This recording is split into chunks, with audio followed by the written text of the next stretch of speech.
It's Week 9 of the National Football League, and all eyes are on Javonte Williams. He really helped drive them a week ago with a 3-touchdown game. It's the Broncos and the Steelers, and it's coming up next.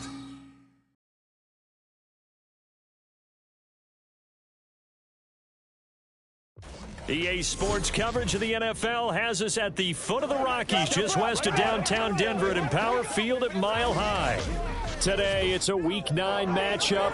We are all set to go, as it'll be the Pittsburgh Steelers taking on the Denver Broncos. With Charles Davis, as always, I'm Brandon Gaudin. Charles, you talk about storylines in this one. I think it begins and ends with our two quarterbacks, certainly two of the best in the business. And nowadays, I don't think you can get by for long periods of time without a top-flight quarterback. The way the game is played, with all the responsibility he has and how the game flows through him, if he's not on the top of his game, your team's not going to benefit at all. The first 2 months of the regular season down. What will the final two bring us as we're off in Week 9? Oh, some strong running. Oh, a good-looking return set up here. And a good effort on the return there. Gets him across the 30, up to the 33. So the Steelers offense getting set for their first drive. They'll be led out by their quarterback from the University of Houston. It's Kyle Allen. And he ought to have a lot of pep in his step after last week's performance, because he did exactly as you want him to play if you're a coach. 3 touchdown passes, 0 interceptions, which usually means you're making a lot of right decisions out there. And got him the win. Throwing on first down, but this one winds up to be incomplete. So, CD, you look at this offense and what they've been able to do. 8-0, perfect through the first 2 months of the year. Second half of the season still to come. We get that. But what kind of a percentage chance do you think that they have of running the table? Partner, I think it's hard to say, because history would tell us that the chances aren't good at all. We've seen a lot of good teams get to this point, and then they have that one bad week and takes them out of the running. I'm going to say 25%. And I feel like I'm being generous with that number. So 2 incompletions have led them to an early 3rd and 10. Throwing now is Allen.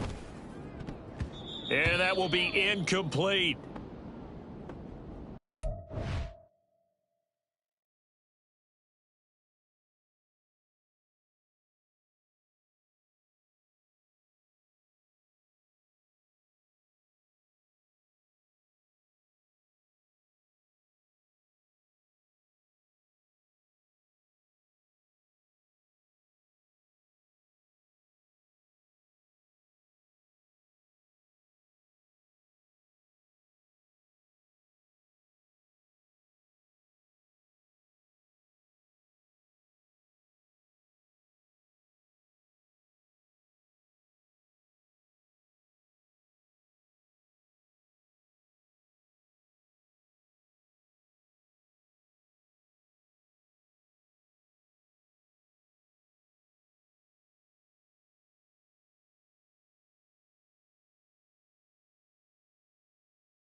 Give them credit for excellent coverage, tight coverage. They're doing a lot of things that we talk about in basketball. They're causing disruptions in the passing game.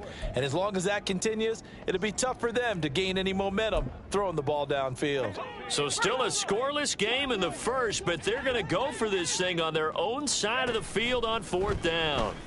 Steps away to his left. Able to shake him off. Breaks the tackle. He's got room to run. And they're going to have this across midfield and inside the 45. No one there to help out downfield, but no problem. Scrambling for 22 and a first. This guy's proven himself to be one of the best in the NFL. He brings an added dimension to their offense with his ability to read defenses and know when he's able to pull it down and take off and go.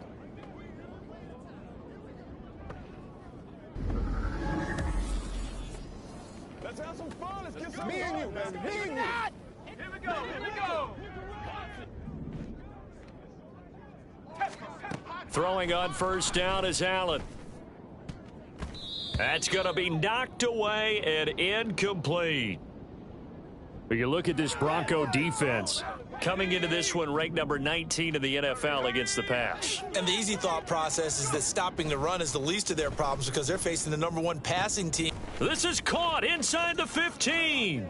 And into the end zone. Touchdown, Pittsburgh.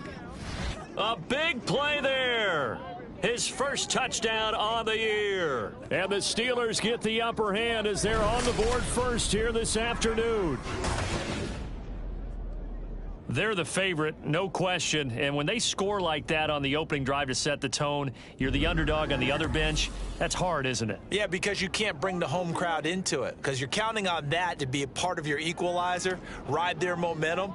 But you have to give them something to cheer for. So now what you're worried about is they're better than we are. We can't get going. Are we about to get blown out? Good news, still a long way to go. Extra point up and good by Suckup. And it's now a 7-0 game.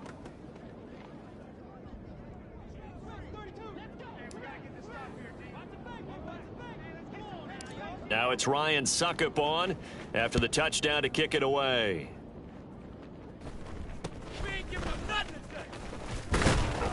And he brings us out past the 20 to the 24. So here are the Broncos now for their opening drive.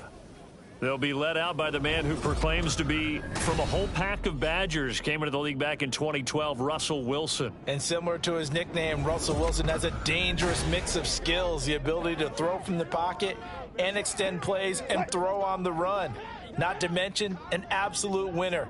Usually has his team in the playoffs competing for Super Bowl opportunities. And not a lot of daylight, not really any daylight inside as he's going to be stopped right at the line of scrimmage. Brings up second down.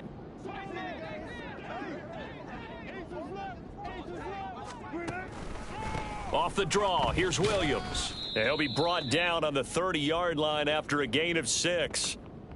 This defense for the Steelers, they were very strong in the win last week over the Giants. And the big difference in the ball game, their ability to force turnovers, 3 of them in fact. Being able to take the ball away, give it back to their offense, that's something that's emphasized each and every week, and they carried it out. Now, meanwhile, a pass that should have been intercepted, but it winds up falling incomplete.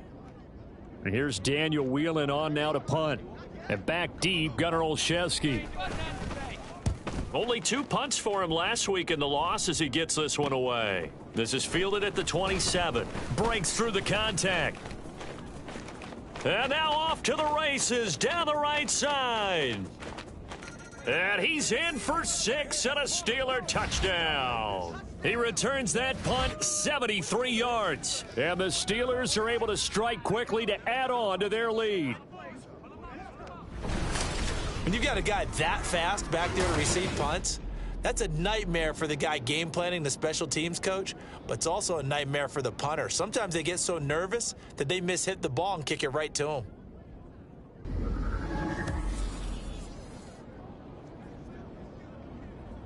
Extra point try now for Suckup.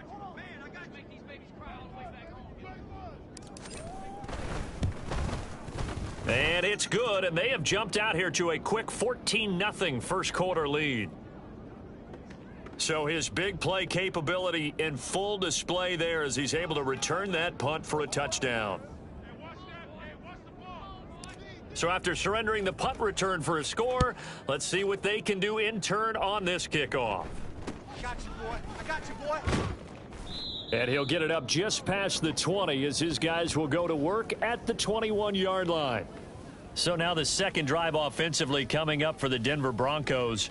4-4 their record through 8 games on the season. Would you say that this team has overperformed, underperformed, or are they kind of right where you thought that they would be? Do you mind if I say yes, yes, and yes? Because ultimately to me, for him. Wilson hit. It's loose. It's out. Fumble. And it's picked up by the Steelers. And he won't get in, but you can't be set up any better than that. They'll have the ball at the 1-yard line. The pocket collapsed around him. I know we talk about it a lot, but a QB has to have that sixth sense, doesn't he? He really does, and I know of one team at one.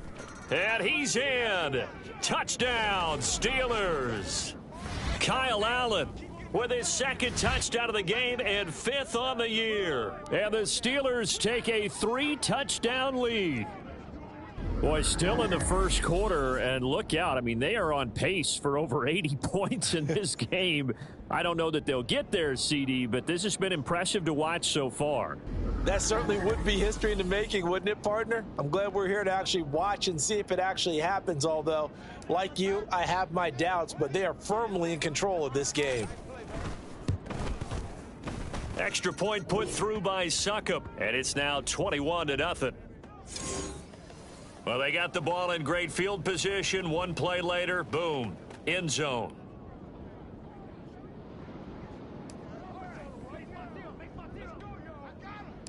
So how about this for a start? 21-0 here in the first as they kick this one away.